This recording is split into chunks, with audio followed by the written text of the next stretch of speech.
kufungua moyo tupate kuyasikia maneno ya Bwana. Haleluya, jina la Bwana libarikiwe sana. Amina.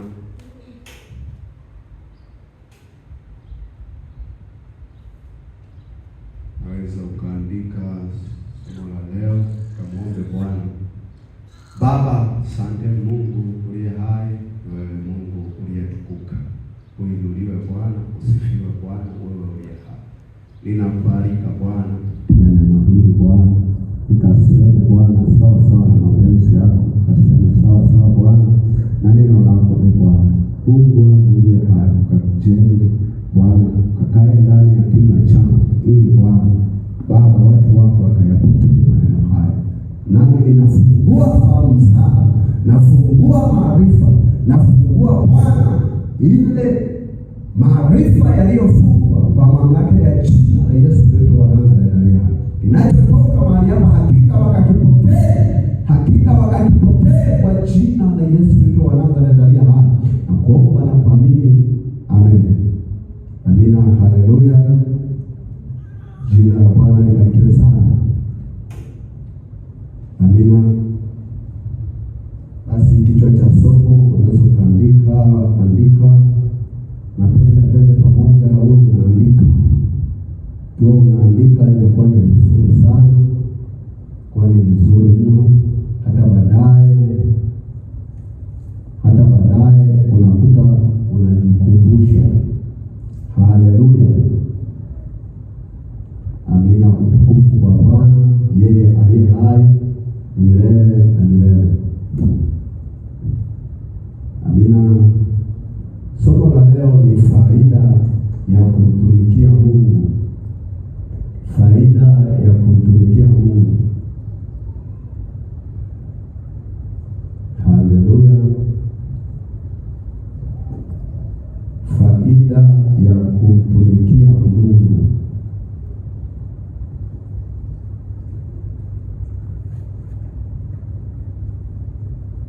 Kuna faida gani kwenye kumtumikia Mungu?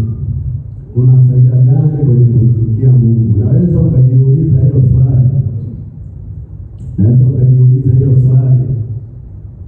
Na sawa ukapata majibu ya haraka. Haleluya.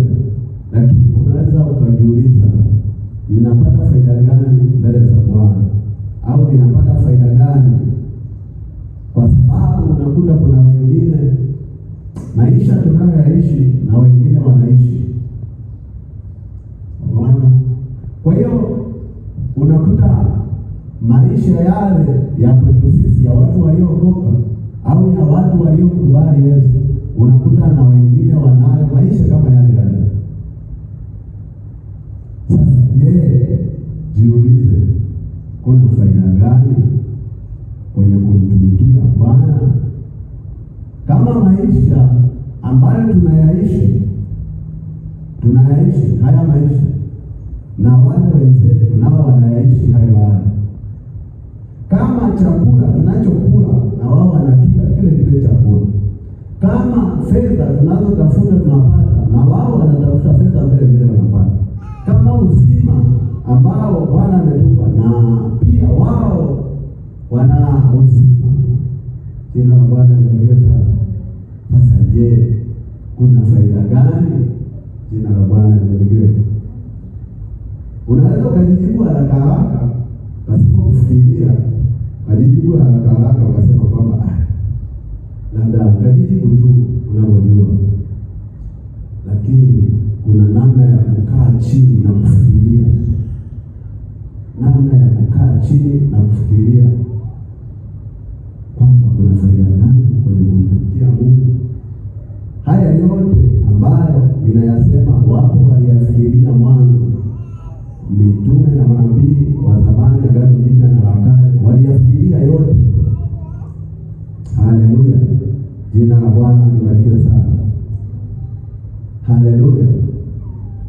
Naweza nikauliza swali.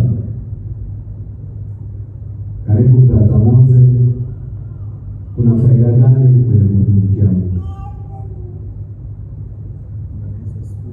Amen. Faida za kumtumikia Mungu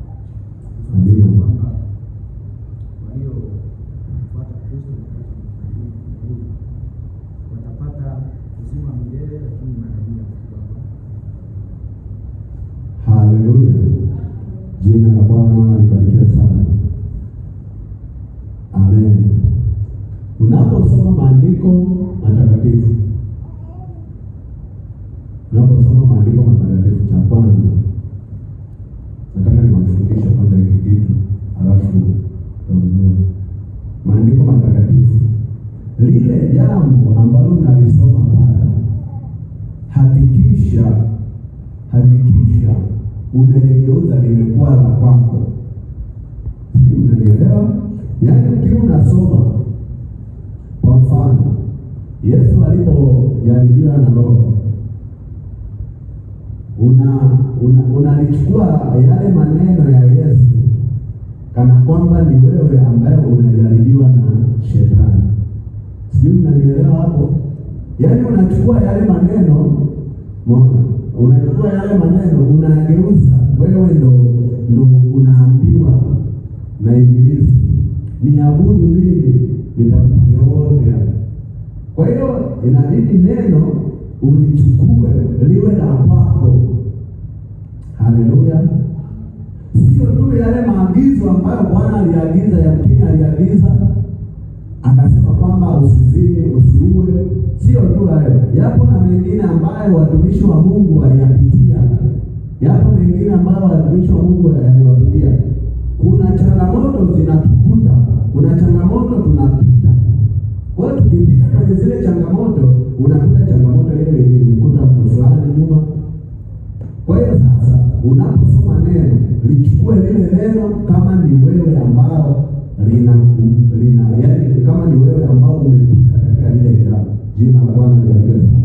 Kwa mfano, mtumishi amesema kwamba Petro alimuuliza Yesu, tumeacha vyote tumemfuata wewe, tunapata nini? Wewe chukua ile nafasi ya Petro. Chukua ile nafasi ya Petro, muulize Bwana. Mwambie Bwana, nimeacha vyote. Haleluya. Nimeacha vyote, nimekufuata wewe, nitapata nini? Ndio pale sasa Bwana anakujibu. Anakuambia kwamba utapata mara 100 duniani kisha uzima wa milele. Jina la Bwana libarikiwe sana. Haleluya. Kwa hiyo unaposoma maandiko yachukulieni hivyo, usiyachukulie kwamba aliambiwa mtu fulani. Yachukulie kama uliambiwa wewe. Haleluya. Kama yule mtu alifanya kitu fulani chema, na wewe tufanye. Kwa mfano, nisiende mbele sana nitakupoteza. Amina. Ila yachukulieni hayo. Jina la Bwana libarikiwe sana. Haleluya. Pia unaweza kulisomea kwa story Yeremia ametoka sijui. Haleluya. Tutaenda chapuchapu, soma Malaki. Na kwanza unaweza kusoma Malaki 3:13. Biblia inasema, maneno yenu yamekuwa magumu juu yangu. Maneno yenu yamekuwa magumu juu yangu. Shikamani. Maneno yenu yamekuwa magumu juu yangu. Waje tuende taratibu na nani? Asema Bwana. Maneno yenu yamekuwa magumu, asema Bwana. Lakini ninyi mwasema, tumesema maneno juu ya Bwana kwa namna gani? Tumesema maneno juu ya Bwana kwa namna gani? Yaani wewe umesema maneno magumu hayo Bwana anayosema kwa namna gani? Mmesema kumtumikia Mungu hakuna faida. Mmesema moyoni mwenu, mmesema midomoni mwenu, kumtumikia Bwana hakuna faida. Na tumepata faida gani kwa kuyashika maagizo yake? Na tumepata faida gani kwa kuyashika maagizo yake? Tulia kidogo. Bwana anasema maneno yenu yamekuwa magumu. Maneno yenu yamekuwa magumu. Haleluya. Maneno yenu yamekuwa magumu. Mmesema na vinywa vyenu kumtumikia Bwana hakuna faida. Na je, tumepata faida gani tulipokuwa tunamtumikia Mungu? Tunapomtumikia Mungu tumepata faida gani? Haleluya. Haujiulizi maswali hayo? Jamani, hamjiulizi maswali hayo? Haleluya. Wapo katikati yenu ambao mnajiuliza maswali hayo. Sasa maandiko yamekuja kwa ajili yako. Unasema maneno mengi juu ya Kristo. Umesema maneno mengi juu ya Kristo. Haleluya.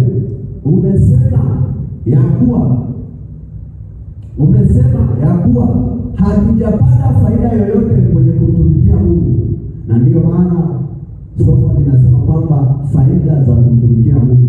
Yamkini umenena maneno mengi sana juu ya Kristo, yamkini umenena maneno mengi sana juu ya Mungu, kwamba umeona kana kwamba hauna faida, kwamba umeona kana kwamba unakesha na haupati faida yoyote. Haleluya! Lakini Bwana anauliza, umesema maneno mengi sana, umeona kukesha hakuna faida, umesema kumtumikia Bwana hakuna faida. Jina la Bwana libarikiwe sana. Endelea mbele kidogo. Ndio. Tumepata faida gani kwa kuyashika maagizo yake? Na tumepata faida gani kwa kuyashika maagizo yake? Maagizo yale Bwana aliyoagiza. Tumepata faida gani kwa kuyashika? Tumepata faida gani zaidi ya hasara tu ambayo tumejitaabisha kuzishika zile amri za Mungu, lakini tumepata hasara tu. Jina la Bwana libarikiwe sana. Endelea mbele kidogo. Na kwa kwenda kwa huzuni mbele za Bwana wa majeshi. Na kwa kwenda kwa huzuni mbele za Bwana wa majeshi. Tumeenda kwa huzuni, tunahuzunika juu ya yale tuliyoyatenda, kama tunavyolia leo. Unakuta tunakuja tunahuzunika mbele za Bwana, tunalia mbele za Bwana, tunaomba toba mbele za Bwana. Tumepata faida gani? Tumepata nini? Jina la Bwana libarikiwe sana. Faida ni nini? Faida ni kitu gani ambacho tunajitabisha kila itwapo leo? Tunajitabisha kila itwapo leo, tunaomba na wengine tunakesha. Nimewaambia kama kusema kwamba basi tunakesha kwa ajili ya chakula, mbona wengine hawaombi Bwana na wana chakula?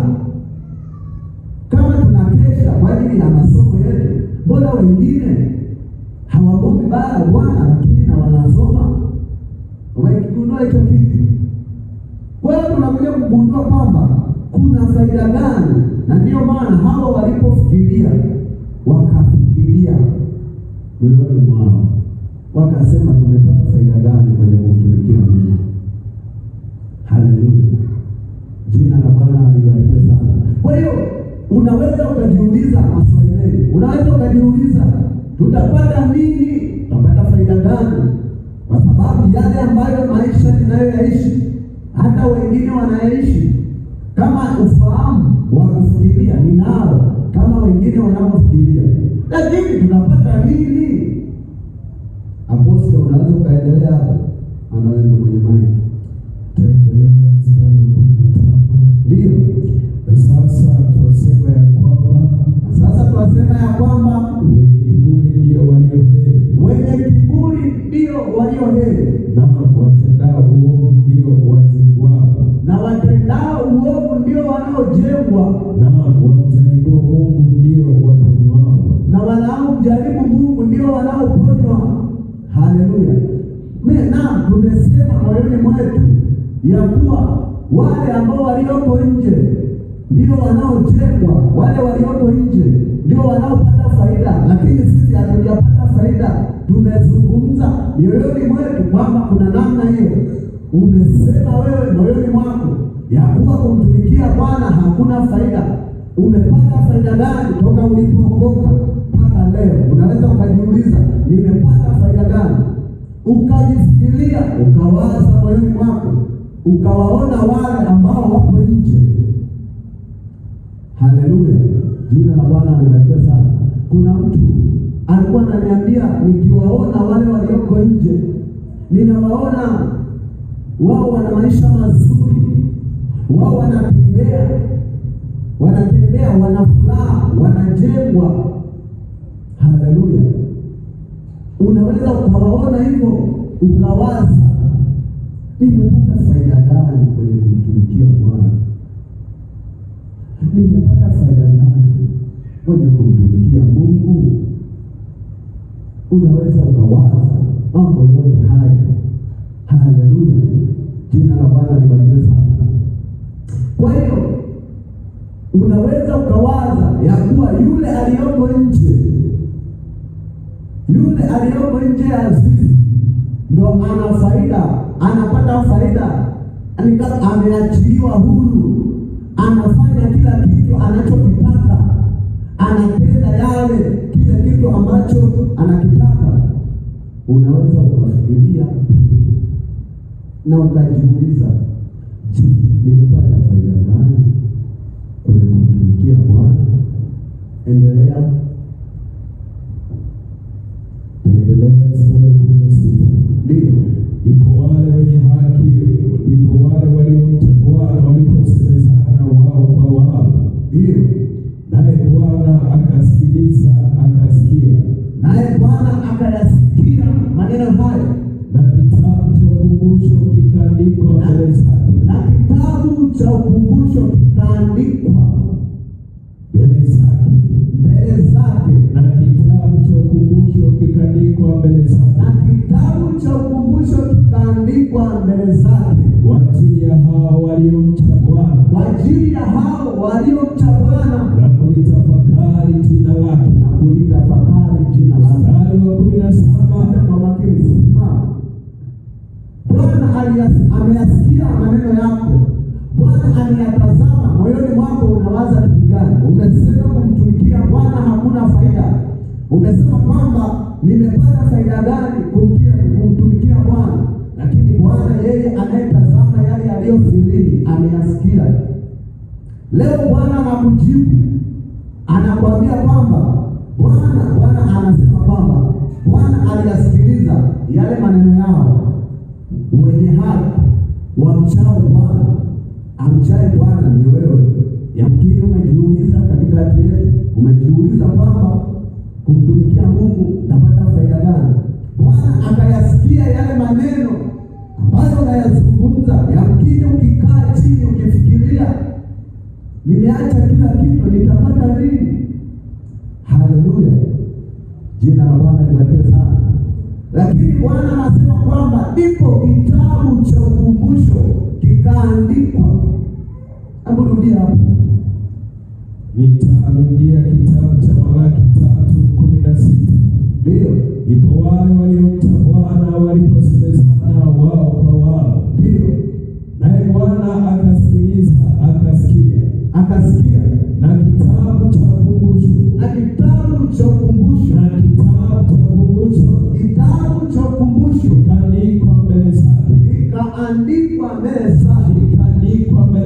kikaandikwa mbele zake, kwa ajili ya hao wanaomcha Bwana na kulitafakari jina lake. Amen. Kwa hiyo kipo kitabu kilichoandikwa kwa ajili yako. Kipo kitabu kilichoandikwa kwa ajili yako wewe unayetafakari njia ya Bwana kila jambo leo. Kipo kitabu cha ukumbusho kilichowekwa kwa ajili ya watakatifu wa Bwana. Jina la Bwana libarikiwe sana.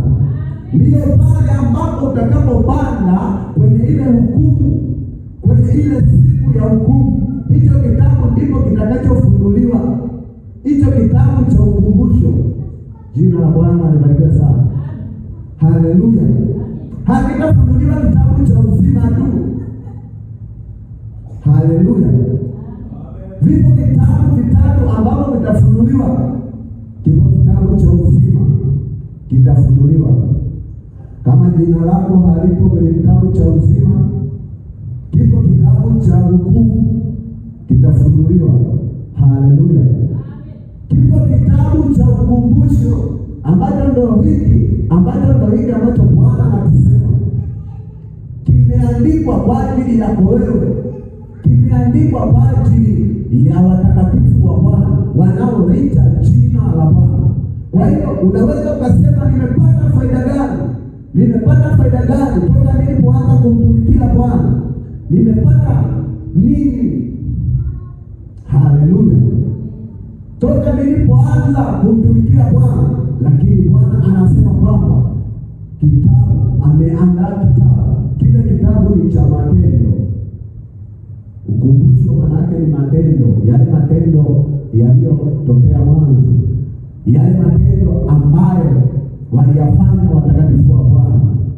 Kwa hiyo pale mbinguni kitafunuliwa kitabu cha hukumu na kitabu cha ukumbusho ambacho ndicho kitabu cha matendo na kitabu cha uzima. Haleluya! Hapo ndipo sasa wale ambao walidharau njia ya Bwana, hapo ndipo utakapoona kwamba wanataabika. Hapo ndipo utakapoona kwamba ile faida kuu ambayo ilikuwa ni ya kumtumikia Bwana. Haleluya! Kuna faida kuu ambayo ni ya kumtumikia Bwana. Faida yenyewe ambayo ni ya kumtumikia Bwana, jina lako limeandikwa kwenye kitabu cha ukumbusho, jina lako limeandikwa kwenye kitabu cha nini? Cha matendo. Hapo ndipo kitakapofunuliwa kile kitabu, hapo ndipo jina lako litakaposomwa, hapo ndipo utakapofurahia. Haleluya! Wewe ambaye unamtumikia Bwana leo, yakini unawaza ya kuwa nimepata nini? Nimeharibu mambo mengi sana. Nimepata nini? Kipo kitabu cha ukumbusho.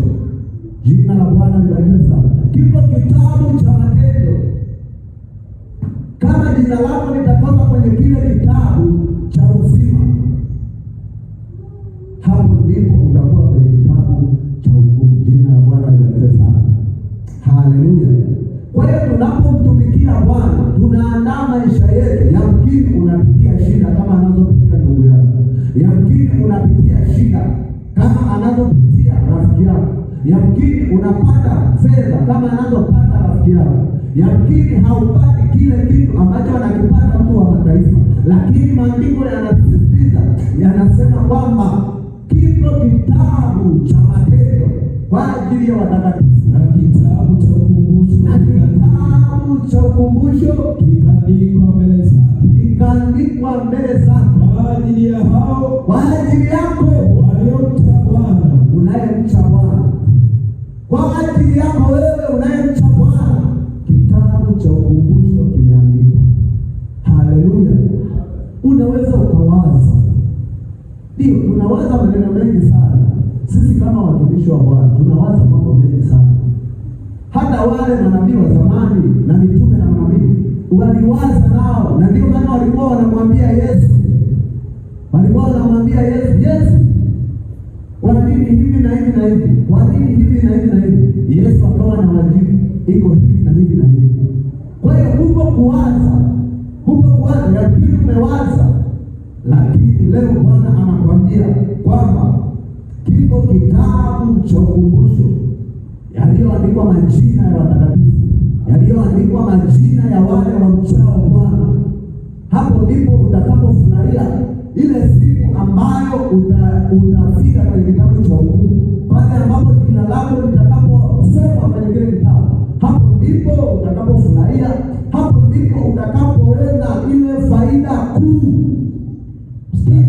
Mstari wa 17, ndio nao watakuwa kwangu, asema Bwana wa majeshi. Nao watakuwa kwangu, anasema yeye aliye hai, katika siku ile niifanyayo, na watakuwa hazina yangu hasa,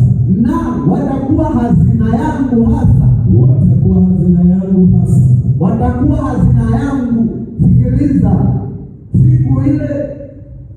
siku ile itakuwa wewe, jina lako litakaposomwa kwenye kile kitabu, jina lako litakapowekwa kwenye kile kitabu, umekuwa hazina ya Kristo, umekuwa hazina ya Mungu. Hapo ndipo utakapofurahia ufalme pamoja na Kristo. Hapo ndipo utakapofurahia ufalme wa Mungu pamoja na nani? Pamoja na Mungu mwenyewe.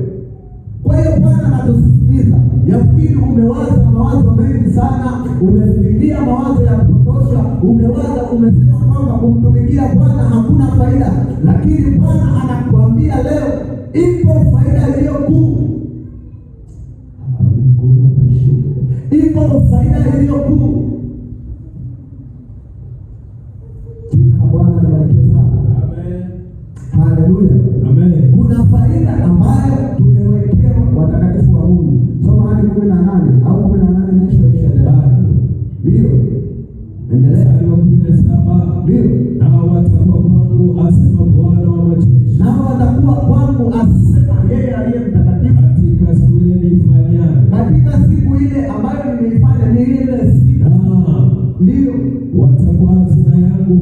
watakuwa hazina yangu hasa, nami nitawatilia kama vile mtu amwatiliavyo mwanawe mwenyewe. Nami nitawatilia kama vile mtu amwatiliaye mwanawe mwenyewe amtumikiaye. Sikiliza sasa, pale ndipo tutakapoachiliwa. Leo hii unajiona kwamba una bana, unaona kwamba sheria za Mungu zimekuwa ngumu, unaona kwamba kumtumikia Bwana hakuna faida. Anasemaje hapa? Atawachilia nani? Nami nitawachilia kama vile mtu amwatiliavyo mwanawe, kama vile mtu amwatiliavyo mwanawe mwenyewe amtumikiaye. Ndipo mtakaporudi, nanyi mtapambanua kati ya wenye haki na waovu, na kati ya yeye amtumikiaye Mungu na yeye asiyemtumikia. Amen. Jina la Bwana libarikiwe sana. Anasema hapo ndipo utakapojua faida ya kumtumikia Mungu ni ipi. Hapo ndipo utakapojua kwamba wale waliokuwa nje ya zizi wamepata faida gani. Hapo ndipo utakapojua ya kuwa kumbe sikutabika bure. Yamkini leo unafuta tatukavu, yamkini leo unataabika, unamaliza muda wako kwa ajili ya kumtafuta Mungu. Anasema kwamba jina lako limeandikwa kwenye kile kitabu cha Matendo ya Watakatifu. Jina lako limeandikwa kwenye kile kitabu cha matendo ya wale wamchao Bwana. Hapo ndipo pale ndipo siku ile ambayo utakaofika, siku ile ya hukumu. Hapo ndipo utakapojua kwamba faida ipo wapi, faida ikoje. Jina la Bwana libarikiwe sana. Kwa hiyo unaweza ukaona leo kwamba kuna uzio mbele, unaweza ukaona leo kwamba kana kwamba faida haipo, kana kwamba mbona wale walioko nje wana furaha, kana kwamba wale mbona walioko huko nje wana maisha mazuri, ukatamani. Haleluya, jina la Bwana libarikiwe sana. Unaweza ukaona kana kwamba wewe unajitabisha bure, kumtumikia Mungu ni bure. Unaweza ukaona hivyo, lakini maandiko yanatusisitiza kwenye kitabu hicho cha Malaki 3.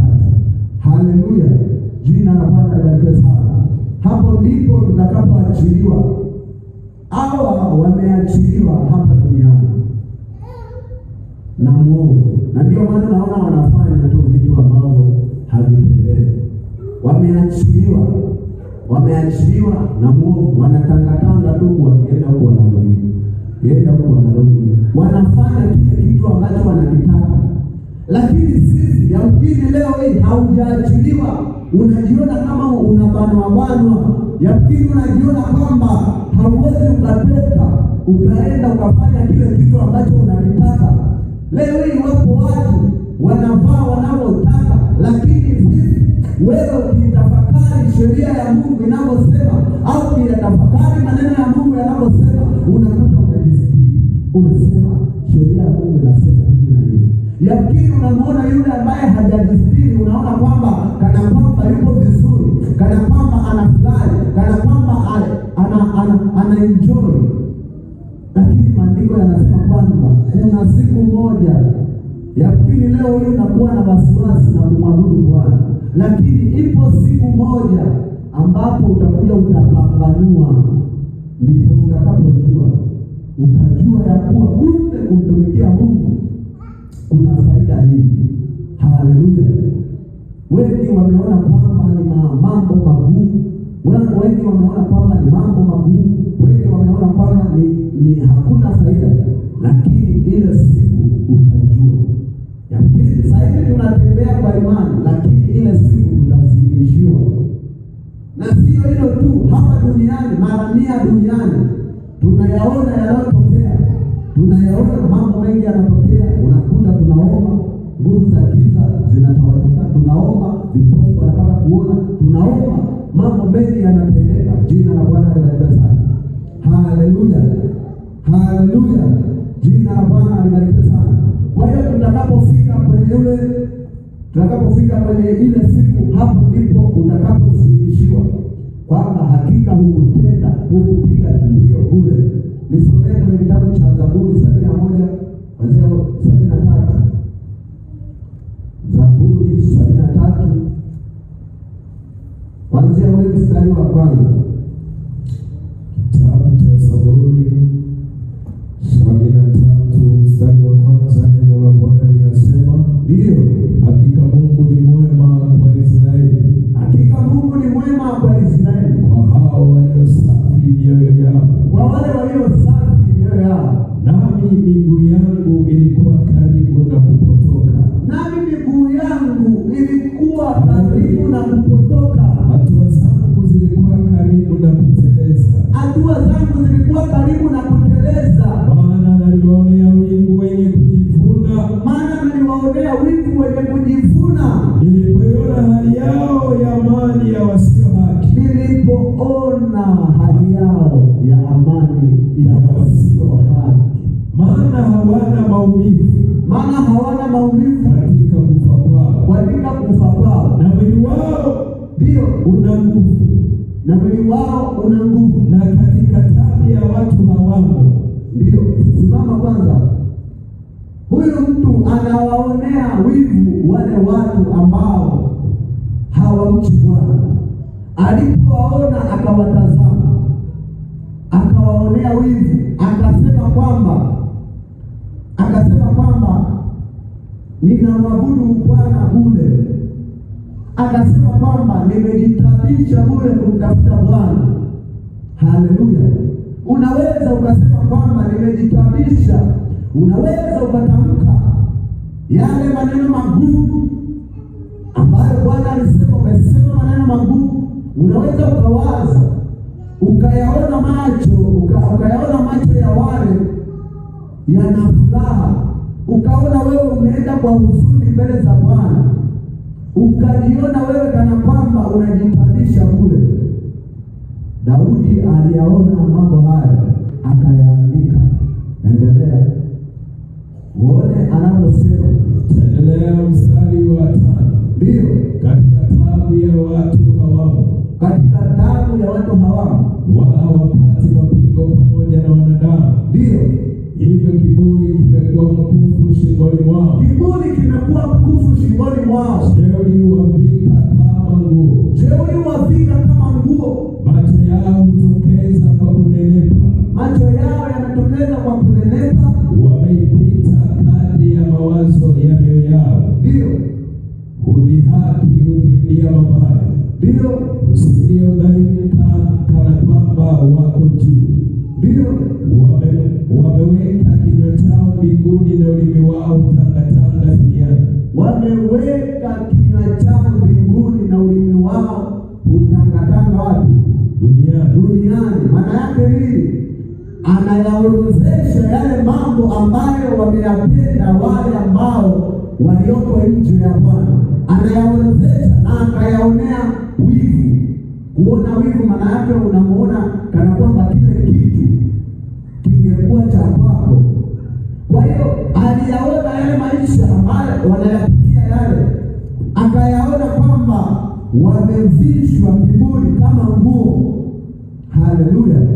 Akayaona maisha ya wengine walioko nje ni mazuri, akaona kwamba wana viburi, lakini akawaona kwamba wanakufa kifo kizuri. Hata kama sisi tunavyoona watu wanakufa, wanazikwa na magari, wanasherekewa, wanavikwa na mambo ya kifahari. Haleluya!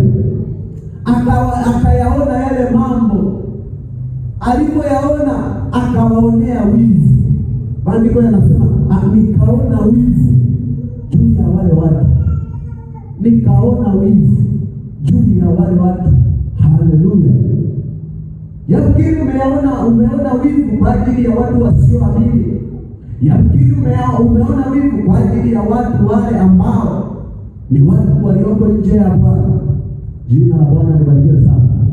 Lakini Bwana anakutia moyo leo, lakini Bwana anakusimamisha leo tena.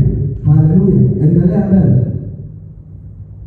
Endelea mstari wa 10. Ndio. Kwa hiyo watu wake ugeuka huko, na maji yaliyojaa umezwa nao. Ndio. Nao husema, Mungu ajuaje? Ndio. Yako wapi maarifa kwake aliye juu? Ndio. Fahamuni. Wamezihaki. Rudia hiyo. Nitarudia. Ndio. Mstari wa 11 Zaburi ya 83. Ndio. Nao husema, Mungu ajuaje? Mungu anajuaje? Yako maarifa kwake aliye juu. Yako kwake maarifa aliye juu. Fahamuni. Hivyo walivyo wasio haki. Ndivyo walivyo wasio haki. Na kwa kustarehe siku zote. Wamepata mali nyingi. Unaweza ukawaona wana mali nyingi.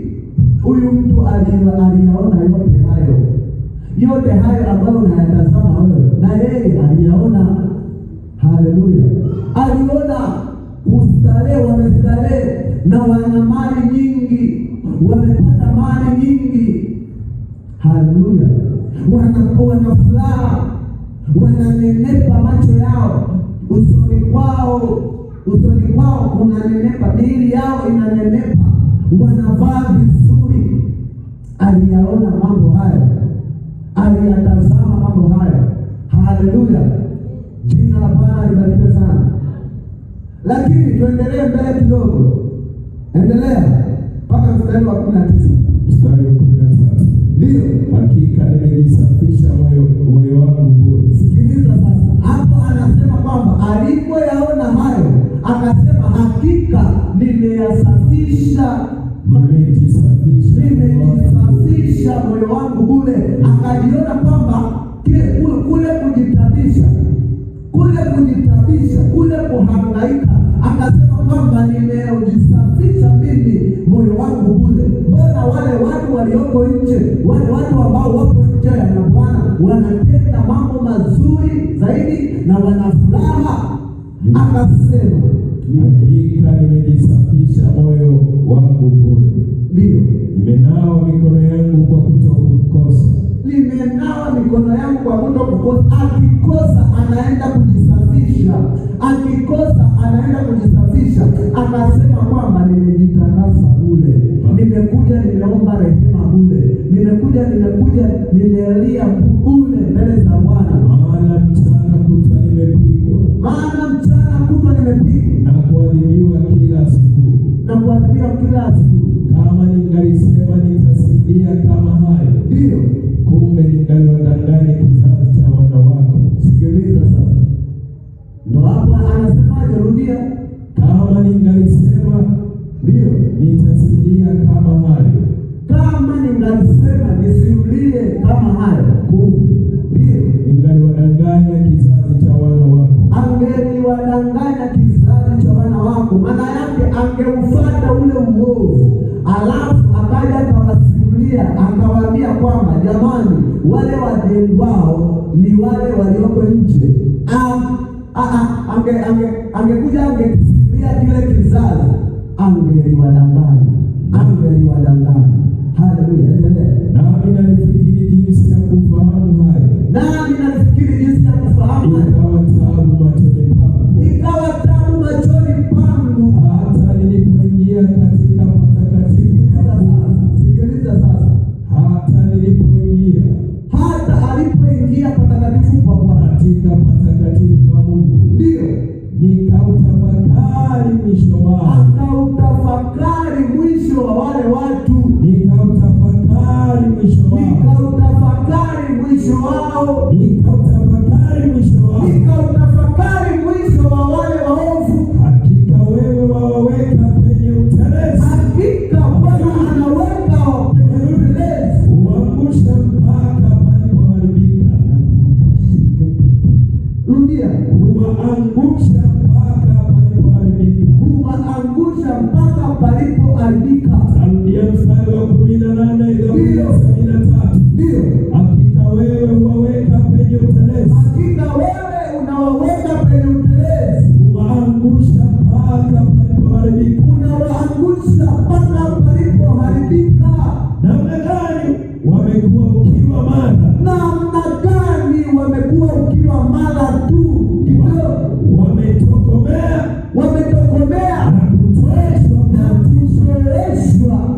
ndio namna gani wamekuwa ukiwa mara, wametokomea na kutoeshwa kwa kishindo. Sikiliza, alipowaza yote hayo akawaona wale kana kwamba wanapata faida, akawaona wale walioko nje kana kwamba wanapata faida kuliko yeye. Aliporudi anasema kwamba nilipoingia patakatifu, alipokuja kanisani madhabahuni, au alipotenga muda, alipokaa akautafakari mwisho wao. Maandiko yanasema akautafakari mwisho wao. Alipoutafakari mwisho wao, akaona mwisho wao ni wa vilio, akaona kwamba mwisho wao ni wa taabu, akaona kwamba mwisho wao ni wa vilio na ni wa kelele za vilio na machozi. Haleluya! Akakaa akatafakari, akazungumza na Bwana. Bwana akampa ufahamu. Na ndiyo maana unapofikiria jambo, usiwe mwepesi sana wa kuchukua maamuzi. Kaa, mwambie Bwana, Bwana, hili jambo linanisumbua. Akasema nikapata shida sana, lakini nikarudi nikaketi mahali patakatifu, yaani mahali anapoketi Bwana. Nikamuuliza Bwana kuhusu haya mambo ambayo yananiumiza sana. Bwana akaniambia, akanipa mawazo ya kutafakari mwisho wao. Akaona mwisho wao ni wa machozi, akaona mwisho wao ni wa vilio. Ndipo hapo sasa tunarudi kwenye kile kitabu cha Malaki. Tunakuja tunaona ya kuwa kumbe ile sura ya 18 anasema kwamba ndipo mtakapojua wale wenye haki na wale ambao wasio haki, wale ambao wanamtumikia Bwana na wale ambao hawamtumikii Bwana. Hiyo siku mtajua. Hata huyu alikaa akafikiria, akaona kwamba mwisho wao ni mbaya sana. Jina la Bwana libarikiwe sana. Haleluya! Kwa hiyo kuna faida gani ya kumtumikia Bwana? Unaweza ukawaona wale kule kana kwamba wanafaidi sana, lakini ufikirie mwisho wao. Haleluya! Jina la Bwana libarikiwe sana. Unaweza ukawaona wale wanaozidi kila papo leo kana kwamba wanajifaidia sana, lakini kaa chini ufikirie mwisho wao. Haleluya! Hiyo faida ya kumtumikia Bwana ndio hiyo. Mwisho wa wale watu ni mbaya zaidi, mwisho wa kwako wewe ni mzuri zaidi. Jina la Bwana libarikiwe sana. Kwa hiyo lazima ukae ufikirie. Nimalizia kitabu cha Mathayo. Lazima ufikirie Mathayo 19. Lazima ufikirie 27. Lazima ufikirie, lazima uwaze 19:27 Mathayo. Ndio. Ipo Petro akamwambia, tazama sisi tumeacha vyote, tukakufuata. Tutapata nini basi? Akamwambia, amini ninawaambia, ya kwamba ninyi mlionifuata mimi katika ulimwengu mpya, atakapoketi mwana wa Adamu katika kiti cha utukufu wake, ninyi nanyi ndio mtaketi katika viti 12. Haleluya! mkiwahukumu kabila 12 za Israeli. Jina la Bwana libarikiwe sana. Wanafunzi wanamuuliza Petro, wanafunzi wanamuuliza Yesu Kristo, wanamwambia Petro, anamuuliza tutapata nini? Tumeacha baba zetu na mama zetu, tumeacha watoto wetu, tutapata nini? Haleluya! Anasema wanaambia duniani na mbinguni. Haleluya! Jina la Bwana libarikiwe sana. Nitaendelea mstari wa 29. Ndio. Na kila mtu aliacha nyumba au ndugu wa kiume, umeona, kila mtu aliacha nyumba au au ndugu wa kiume au wa kike au baba au mama au watoto au mashamba kwa ajili ya jina lako atapokea mara moja kurithi uzima wa milele. Na kurithi uzima wa milele. Yaani maana yake nini? Maana yake vyote vile ambavyo ameviacha atapokea mara 100 pamoja na kurithi uzima wa milele. Jina la Bwana libarikiwe sana. Unaweza kuona kana kwamba kumtumikia Mungu hakuna faida, lakini ipo faida. Mtu wa Mungu anasema kwamba mtapokea mara 100 vile mlivyoviacha, vile ulivyoviacha utapokea mara 100, alafu kisha uzima wa milele. Kule mwanzo maandiko yanasema kwamba nikaufikiria ule mwisho, nikaona mwisho wao ni mbaya mno. Lakini huku kitabu cha Mathayo anakuja anatusisitiza, anasemaje? Anasema kwamba tutapata mara 100 vile ambavyo tuliviacha. Lakini vile tena kingine zaidi ndio kile kilichonenwa katika kile kitabu cha nini? Kile kitabu cha Malaki. Kile kitabu cha Malaki amesema kwamba ile siku majina yatakaposoma, hapo ndipo utakapofanya nini? Utakapojua ya kuwa kumbe wamtumikia Bwana wako katika hali hii na wasiomtumikia wako katika hali hii. Kwa hiyo ndugu yangu, usijiulize maswali mengi sana, jifunze kumuuliza Mungu hayo maswali yote. Wanafunzi walipojiuliza maswali mengi walimuuliza Yesu, na Yesu aliwajibu. Jina la Bwana libarikiwe sana. Amen. Haleluya. Haleluya. Tunayo faida mbinguni. Tunayo faida hapa mara 100 duniani na mbinguni uzima wa milele. Jina la Bwana libarikiwe sana. Atapokea mara 100. Kurithi uzima wa milele. Amen. Utapokea mara 100 ndugu yangu, na kurithi uzima wa milele. Haleluya. Rudia tena haya maneno. Ndio. Atapokea mara 100. Kurithi uzima wa milele. Utapokea mara 100 na kurithi uzima wa milele. Lakini wale ambao wapo nje ya Kristo, siku ile Bwana amewaweka kwenye utelezi, wanateleza, wakitaka kutafuta yale yaliyo makuu, wanateleza, wanaanguka. Lakini sisi Bwana anasema kwamba tutapata mara 100. Haleluya. Nitarudia Zaburi 73 mstari wa 18. Ndio. Hakika wewe huwaweka kwenye utelezi. Bwana anawaweka kwenye utelezi. Huangusha mpaka palipoharibika. Namna gani? Wamekuwa ukiwa mara. Wametokomea kutoweshwa na utisho. Yaani namna gani wamekuwa ukiwa, namna gani wamekuwa ukiwa mara. Ukisikia neno mara, maana yake chapu tu. Yaani wamepotezwa chapu tu, yaani wamepotezwa haraka. Namna gani? Wamekuwa ukiwa mara,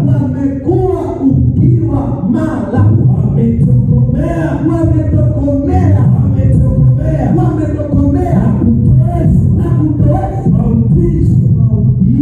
Haleluya. Halafu sio kutoweshwa tu, bali kutoweshwa kwa utisho, yaani kwa kishindo. Haleluya. Kwa kishindo, yaani maana yake nini? Unatoweshwa kwa ghadhabu, yaani kwa mateso. Haleluya. Jina la Bwana libarikiwe sana. Hao ndio wanaokaa nje ya Kristo. Jina la Bwana libarikiwe sana. Haleluya. Basi kwa wakati huu nenda kumshukuru Mungu kwa ajili ya neno, na hilo ndio neno la Bwana Yesu Kristo. Nenda kumshukuru, piga magoti ukamshukuru Bwana kwa ajili ya hili neno. Shukuru Bwana, mshukuru Bwana. Yamkini umesema maneno mengi sana, yamkini umetamka maneno mengi sana, yamkini umesema kwamba hayupo Mungu, yamkini umesema kwamba mbona wale ambao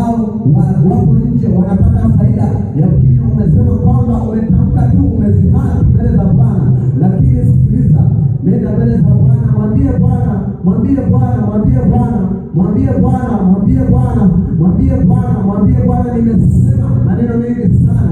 Naomba rehema, nimetamka maneno ya kuhuzunisha, nimetamka yale maneno ambayo ni mabaya machoni pako. Naomba rehema pia, naomba unipe uvumilivu. Omba mbele za Bwana. Baba, nakushukuru kwa ajili ya yote, nakushukuru kwa ajili ya yote Bwana. Asante Mungu kwa ajili ya hili neno Bwana. Baba, tumejiuliza Bwana, tumejiuliza mioyoni mwetu tutapata faida gani? Tumejiuliza Bwana ndani ya mioyo yetu kwamba kumtumikia Mungu hakuna faida.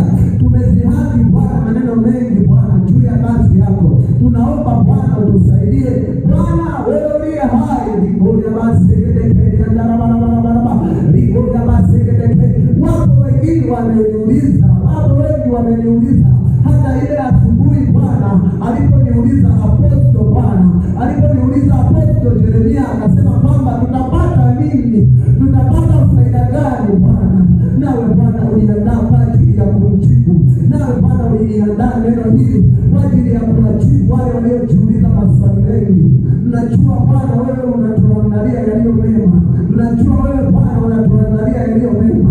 Mungu, tunajua Bwana umetuandalia Bwana kile kiti cha utukufu Bwana. Nasi leo umetukumbusha Bwana kuhusu neno lako. Nasi leo Bwana umetukumbusha Bwana, maana tumesema maneno mengi sana juu ya kazi yako.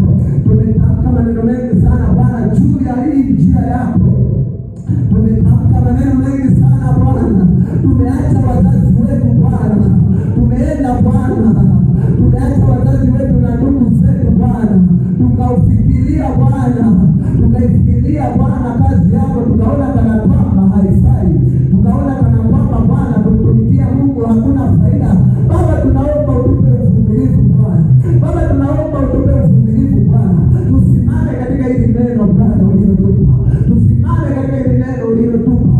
Tusimame katika hili neno ulilotupa. Bwana wangu uliye hai, niseme nini Bwana? Bali ninakushukuru kwa yote.